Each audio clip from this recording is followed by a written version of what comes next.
I'd just like to start this video off by saying I'm neither an Intel or AMD fanboy. I honestly have no preference. Now in this video I'm strictly talking about CPUs. I'll probably make a separate video discussing Nvidia versus AMD for GPUs, but that will be a little bit in the future unless you guys let me know you want it sooner.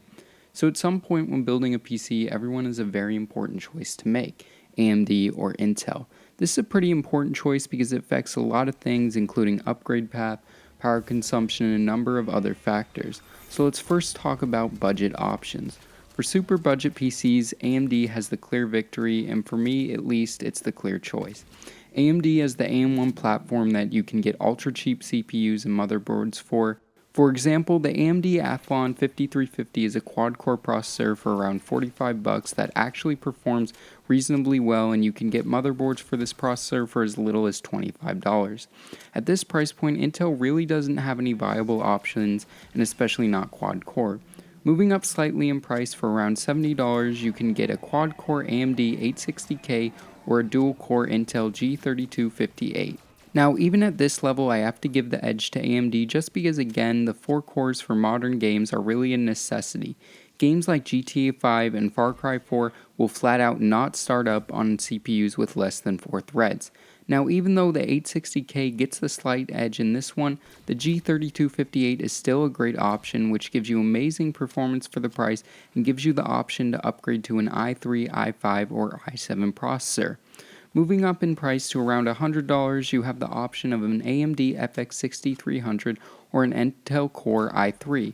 And to be honest, at this price, either are great options. The AMD processor is going to use more power, but the i3 is going to cost slightly more. For cards up to the GTX 960 and the AMD R9 380, these are great processors.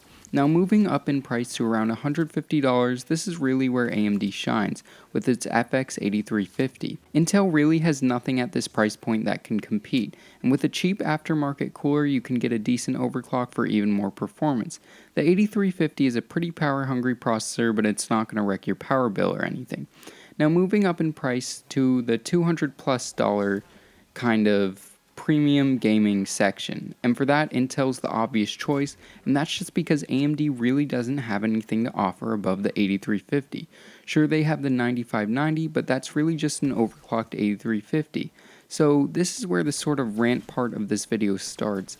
AMD processors are on some seriously old architecture, and you're probably thinking, well, that's not a bad thing as long as the performance to price ratio is there. And to that, I'd say you're kind of wrong. Without AMD constantly making new and better, faster processors, Intel really has no competition and no reason to continue to innovate.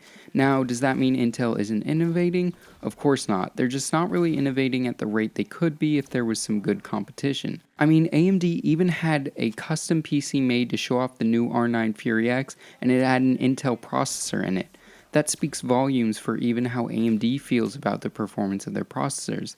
Now, AMD is supposed to be releasing their Zen CPUs to re-enter the high-end CPU market, but if they don't do it quick or don't do it well, they will remain the number 2 performance CPU maker. So really, I think this wraps this video up, guys. If you enjoyed it, go ahead and give it a thumbs up, as well as consider subscribing, and this is Matt from Tech by Matt, signing out.